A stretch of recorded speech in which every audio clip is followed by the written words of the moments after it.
예, 이대 목동병원에서 숨진 3명의 신생아는 강력한 항생제도 듣지 않는 슈퍼 박테리아급 세균에 감염된 것으로 드러나고 있습니다. 자세한 얘기 이웅혁 건국대 경찰학과 교수 최단비 변호사와 함께 얘기 나눠보도록 하겠습니다. 안녕하십니까? 안녕하세요. 예. 자, 이 숨진 신생아들에게서 발견된 감염균 3명 모두 이제 같은 세균에 감염됐다. 이제 이런 보도도 쭉 해드렸는데 새로운 내용이 이제 이 세균이 슈퍼박테리아급이다 이런 내용인 거죠? 네, 그렇습니다. 그러니까 그 내성이 상당히 강하다는 이런 얘기죠. 웬만한 항생제도 제대로 듣지 않는 그 같은 이제 것으로 밝혀졌고요. 국내에서는 불과 한 4%뿐이 없는 것이 아닌가 이렇게 얘기를 하고 있습니다. 다만 이제 이와 같은 그 결과를 내놓은 것이 사실은 이제 그 이대 목동병원에 소속되어 있지는 않지만 그 외부 팀이다라고 하기 때문에 그 과학적 객관성과 공정성, 신빙성이 어느 정도 되는 것인지 한 번 더 검토가 필요하죠. 왜냐하면 한마디 덧붙인 그 내용이 더 그런 의심을 갖게 합니다. 왜냐하면 이 그 병균 자체가 병원이 아니고 외부에서 감염이 될 확률이 더 큰 것은 아니냐 이 말을 일단 덧붙였기 때문에 과연 지금 얘기했던 그 슈퍼박테리아가 이 오염의 주요한 원인이었고 이것이 사망과의 관련성이 있는 것인지 이 부분은 좀 의심스럽고요. 다만 전체적인 틀에서 봐서는 이대 목동병원에 있었던 균은 아니다라고 하는 얘기를 좀 하고 싶었던 것은 아닌가도 한번 추정해 봄직합니다. 그 부분에 대한 검증은 이제 앞으로 좀 더 해야 될 것 같고요. 그 중요한 거는 이제 세균에 감염됐다는 것이고 그것이 이제 슈퍼박테리아급이다 이제 이런 부분이 이제 오늘 새롭게 제기된 건데 감염 경로는 지금까지는 어떻게 파악이 되고 있습니까? 이제 좀 구분을 하고 싶은 게 있습니다. 오늘 이제 외부의 조사팀에서 밝힌 것은 슈퍼박테리아급이다. 그것이 기존의 이대 목동병원에서는 발견되지 않았기 때문에 외부에서 유입된 것이다라고 했는데요. 이것은 유입 경로입니다. 우리가 유입 경로와 다르게 감염 경로를 또 봐야 돼요. 설사 그 슈퍼박테리아가 외부에서 유입이 됐다고 하더라도 어떻게 신생아 4명에게 이것이 감염이 되었는가가 사실은 중요한 부분이거든요. 그래서 현재 이것과 관련돼서 그러면 어떻게 아이들에게 감염이 됐는가 지금 가장 유의해서 보고 있는 부분이 바로 4명의 공통적으로 되어 있는 것, 그것이 수액이랑 주사입니다. 이 아이들 4명이 공통적으로 이 치료를 받았는데 그렇다면 이 수액이 혼합되는 과정에서 이런 아이들에 대해서는 아직 어리기 때문에 매우 작기 때문에 수액들을 혼합을 해서 아이들에게 수액을 이제 만드는데 그 혼합되는 과정에서 만들어진 것이 아닌가. 왜냐하면 공장에서 만들어졌을 때보다는 혼합하는 과정에서의 그 감염의 경로가 훨씬 높다라고 보여져서 현재는 그 부분을 좀 집중해서 보고 있고요. 그것 이외에도 뭐 다른 가지 경로들에 대해서도 여전히 가능성을 열어두고 지금 보고 있는 상황입니다. 지금 그 같은 수액을 맞았지만 또 이 감염원이 그 수액이 아닌 다른 것일 가능성도 있는 상황 아니겠습니까? 그렇죠. 그러니까 지금 수액을 이제 4명이 다 맞았지만 이것이 그 사망의 원인으로 보기엔 상당 부분 한계가 있는 것이 이것을 이제 맞고 나서 사실은 1시간 남짓에 거의 동시다발적으로 사망을 했다는 말이죠.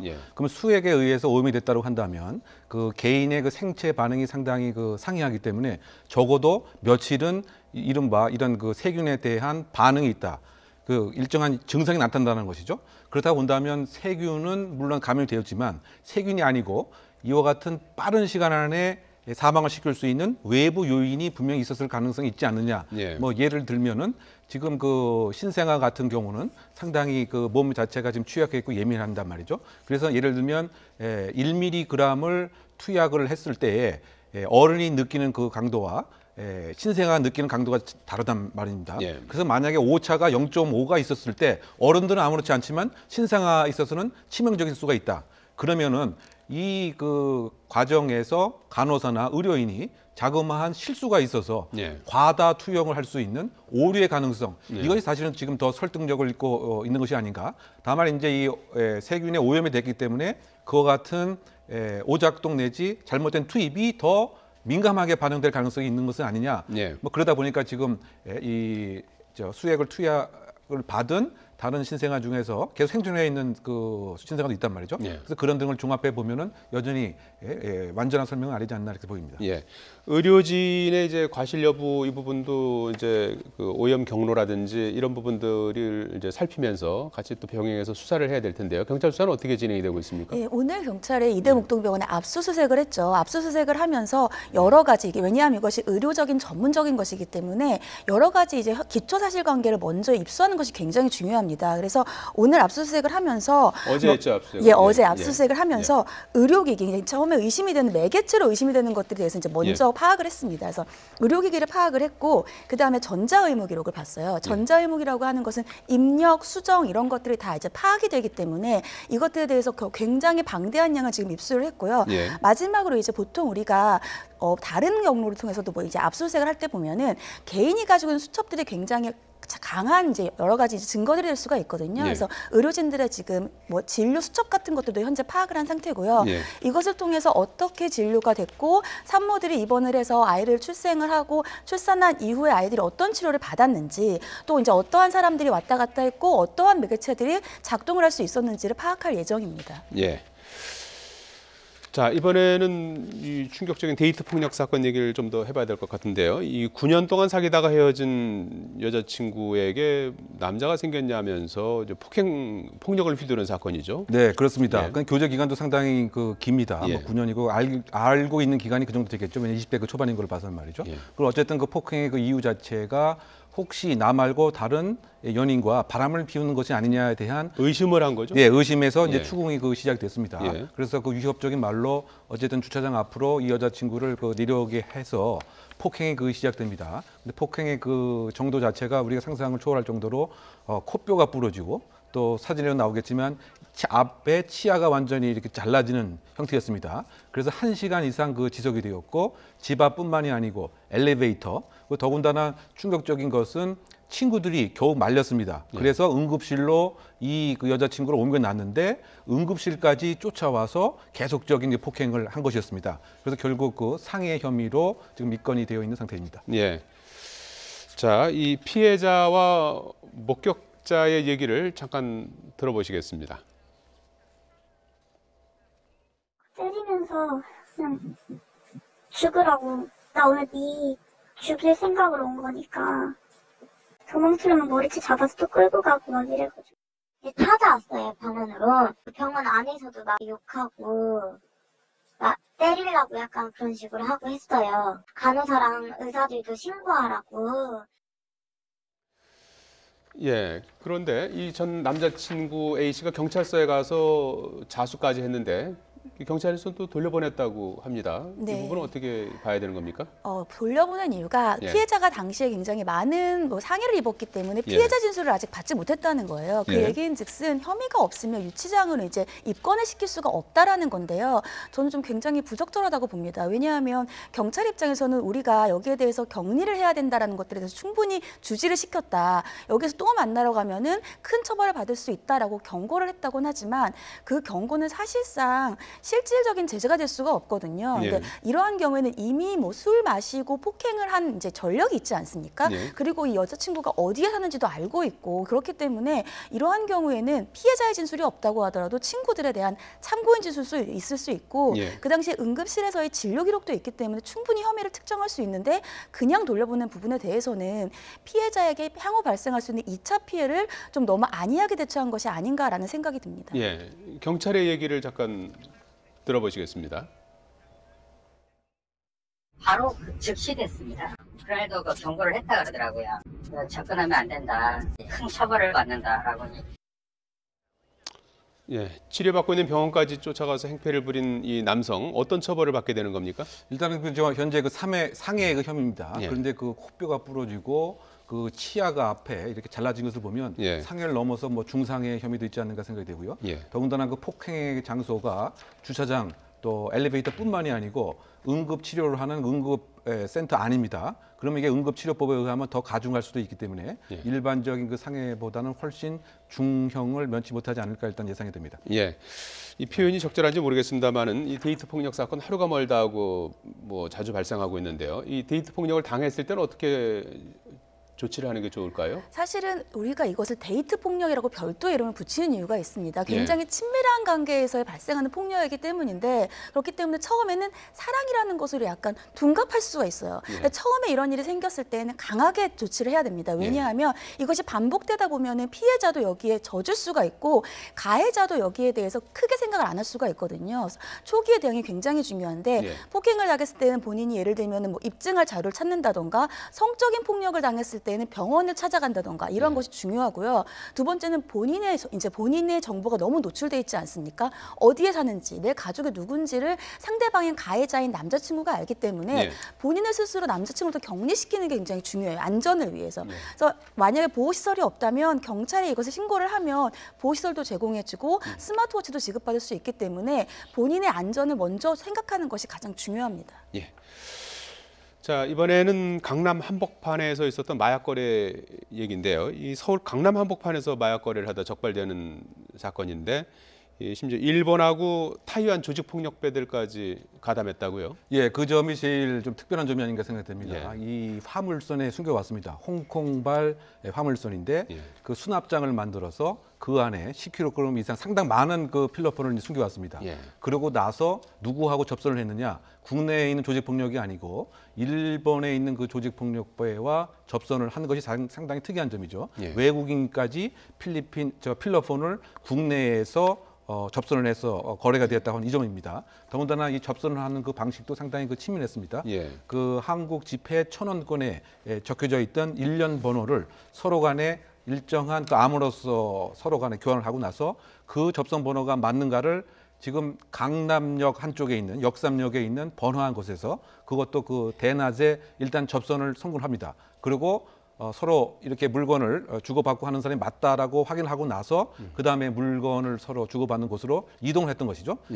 요약을 하게 되면은 그 국내인이 아니고 외국인 조폭이 한국의 가장 번화한 강남 더군다나 대낮에 상당량의 필로폰을 거래를 했다 이렇게 요약할 수 있는 것이죠. 상당량 지금 거래량이 8.6kg이요? 이 정도면 어마어마한 양이라면서요? 그러니까 그 일본 판매책에게 판매하려고 했던 게 지금 8.6kg고요. 이것이 29만 명이 동시에 투약할 수 있는 양입니다. 근데 문제는 16kg을 가지고 들어왔어요. 이 중에 지금 오늘 잡힌 게 8.6kg이에요. 그럼 거의 지금 7.4kg이 아직 남아 있는 거거든요. 그러니까 그것을 지금 현재 어디에 있는지 우리나라에 이것을 판매하려고 했는지 아니면 다시 반입하는 것을 다시 나가려고 했는지 아니면 우리나라에서 있었다면 어떤 사람들과 접선하려고 했는지에 대해서 향후 수사가 굉장히 이루어져야 될 것으로 보입니다.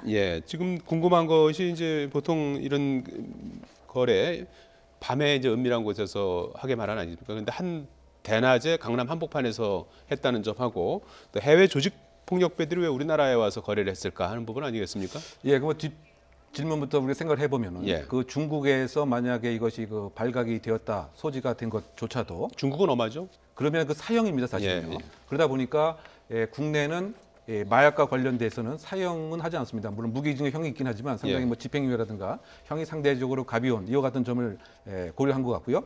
더군다나 그 일본의 그 야쿠자들은 이번에 그 관여된 계파가 일본 경시청에 의해서 상당히 주목하고 있는 그 계파인 거죠. 그래서 이것을 일본으로 그 가져갔을 때는 발각될 우려가 상당히 많다. 이 점도 고려가 된 것 같고요.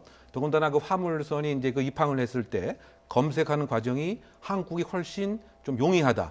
뭐 이런 점도 그 고려가 된 것 같습니다.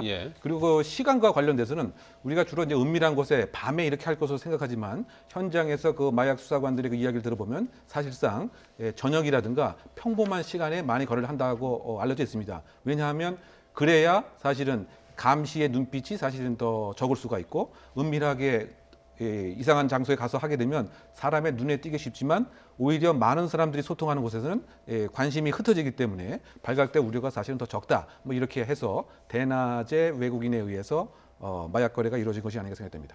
한때는 우리가 뭐 마약 청정국이다 이런 얘기도 했었는데 뭐 더 이상 오히려 뭐 마약 거래를 하기에는 굉장히 좋은 그런 환경이 조성된 건가요? 그러니까 더 이상은 마약 청정국이 아니다는 얘기가 나온 지가 좀 됐고요. 이것이 문제가 우리나라에도 마약과 관련돼서 처벌이 있지만 그 처벌이 실질적으로 중하게 운영되지 않고 있다는 데 있어요. 말씀하신 것처럼 일본, 중국 같은 경우에는 굉장히 그 형량을 엄하게 하는데 우리나라 같은 경우는 그렇지 않기 때문에 오히려 이번 사건이 굉장히 특이한 게 우리나라 조직폭력배는 관여가 되어 있지 않잖아요. 대만과 일본이니까 이제는 국제적으로 마약을 판매하는 장소를 우리나라가 택했다는 데 대해서는 굉장히 우리가 주목해야 될 부분이라고 생각을 합니다.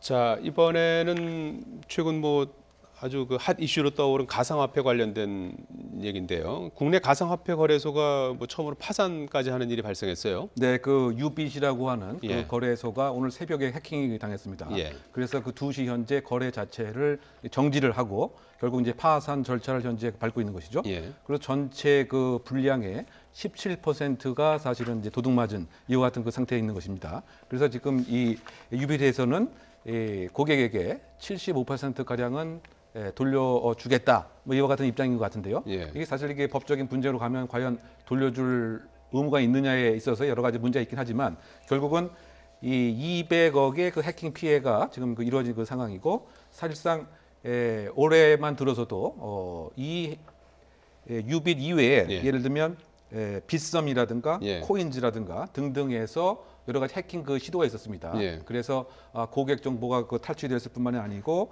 코인지에서는 이제 불과 2, 3개월 전에 약 21억 원이 도난을 당했고요.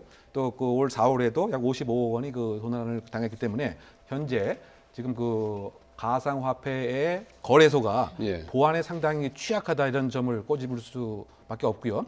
우리가 그 가상화폐라고 하면 사실상은 보안을 철저하기 위해서 그 만들어진 것입니다. 예. 그 블록체인이라고 하는 형식이기 때문에 그래서 가상화폐 자체는 상당히 보안에 강하지만 네. 이것을 이제 사고 팔고 매도하고 매수하고 하는 거래소는 지금 상당히 그 취약하다.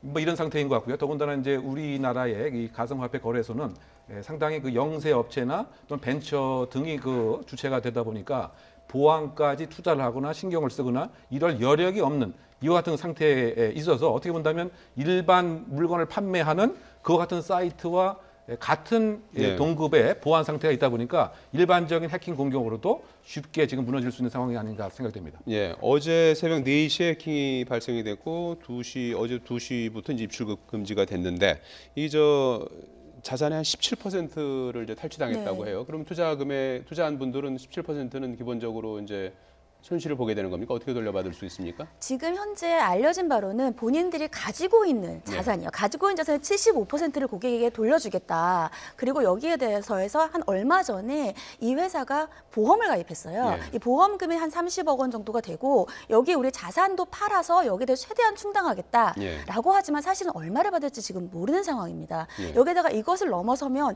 이젠 사실상 민사소송밖에 없지만 민사소송이 아무 의미가 없는 게 지금 이 회사가 파산 절차에 들어가거든요. 예. 파산 절차에 들어간다는 건 민사소송을 해봤자 받을 자본이 없다는 걸 의미하잖아요. 그렇기 때문에 사실상 현재는 규제법에 사각지대에 놓여 있는 이런 가상화폐 거래소의 투자자들 같은 경우에는 이렇게 가상화폐 거래소가 자발적으로 우리 돈에 어느 정도를 내놓겠다는 것이 아니면 보호받을 수가 없는 현실입니다. 예.